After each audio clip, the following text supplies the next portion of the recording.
kind of similar to Oklahoma, but you guys have come a long way. How many did you lose?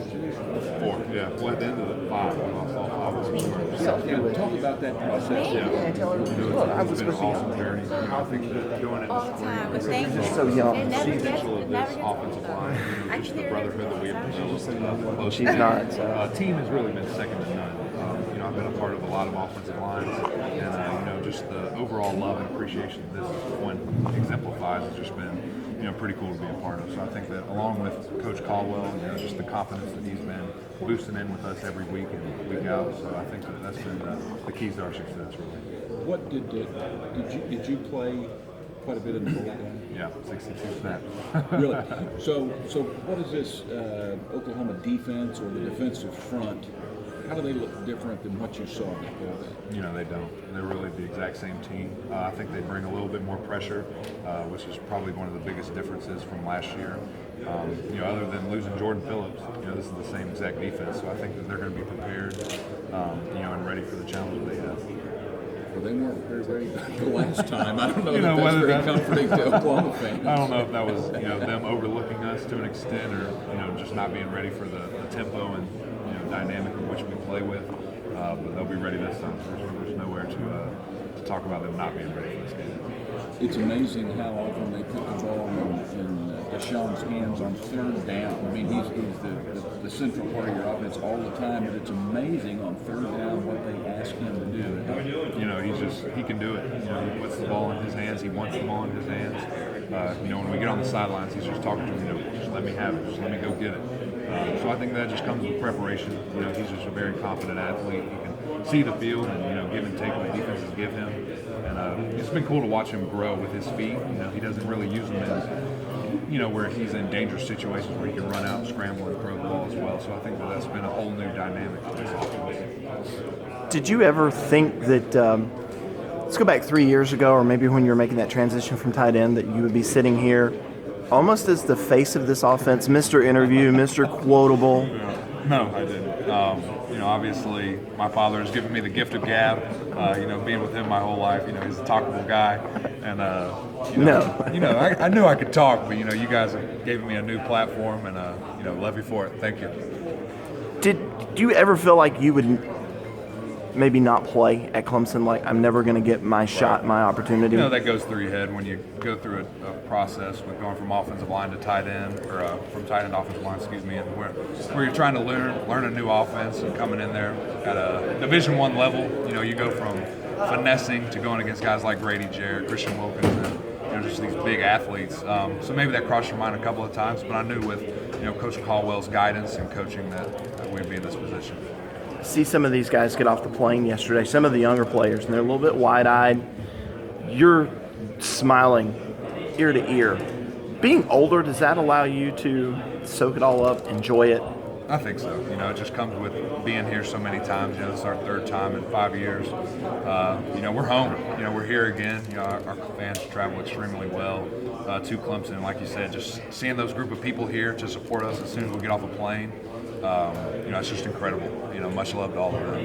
The coaches talk about it all the time, and is it coach speak? Is it not the, treat every game like it's the biggest game. Mm-hmm. Therefore, when you get to the and we're here. Does it feel any different? I mean, does it feel like Wofford or App State? No, See, that's the thing that's different, because Wofford and App State this year have been the same amount of level of importance as this game is. Because if we would have lost those games, we wouldn't have been here.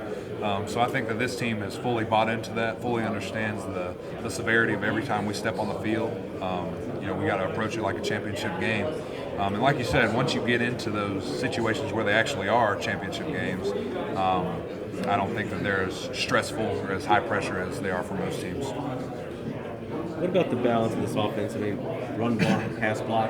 You look and it's 500 yards, 9 games in a row. It's balanced. It's 200 yards rushing. It's 300 yards passing. It's 7 different guys, 8 different guys catching the ball. Deshaun runs for 100. Wade. How in the world does a defense attack that? As a guy who is in the middle of it all, is it near perfect as far as how you would draw it up? It's close. It's close to it. I think our coordinators have done an outstanding job of preparing us. They really just get us in the best situation to win the game. Whether that's running it or passing it, we're going to get the job done. So I really think that this offense is a double-edged sword, if you will. Teams just got to pick what they're going to stop.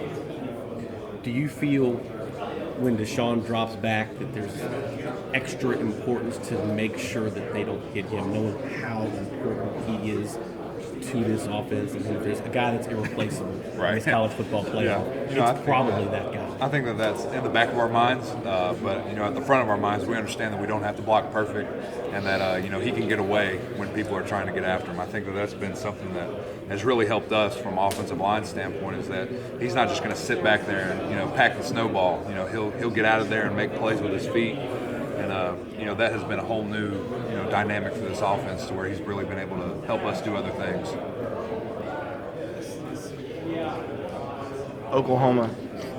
Got some of their players said over here a little while ago, we're going to talk a lot of smack before the game, in interviews. We're going to talk it on the field when we're out warming up.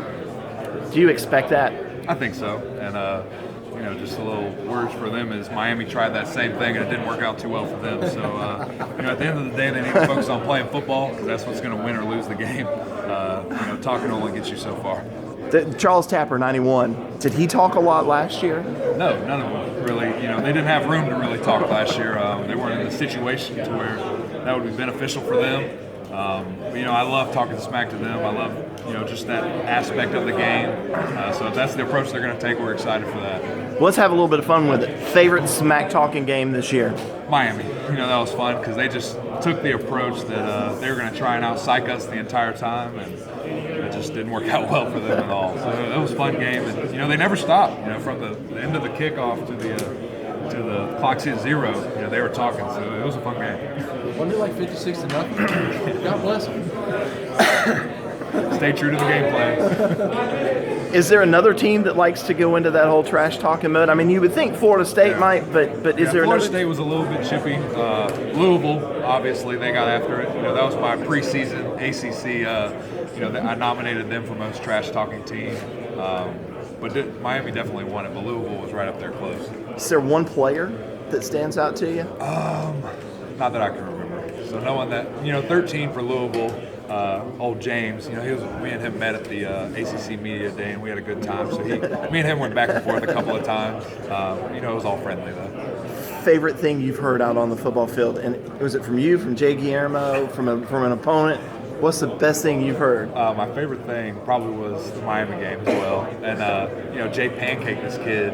He got up and said some words, and I think he pushed Jay. And Jay just points at him and starts laughing hysterically. And the guy just didn't know what to do, and Jay just confused him with that. Sometimes maybe smack talking can turn into a good thing. You almost had a moment in the ACC championship game where it would have gone from a field goal to a touchdown opportunity. What happened on that play? Guys are just getting after it and going back and forth. You got to be smart with it so you don't get penalized. But you can definitely try and get that first down. The guys were just coming at you, and what can you do but talk back? Somebody pull you away? I think so. I think it was Jordan Leggett. He ripped me back there and just said, "Chill out." And I was like, "I got this, man. Leave me alone." He didn't understand the master plan that was going on. Thanks, brother. My man.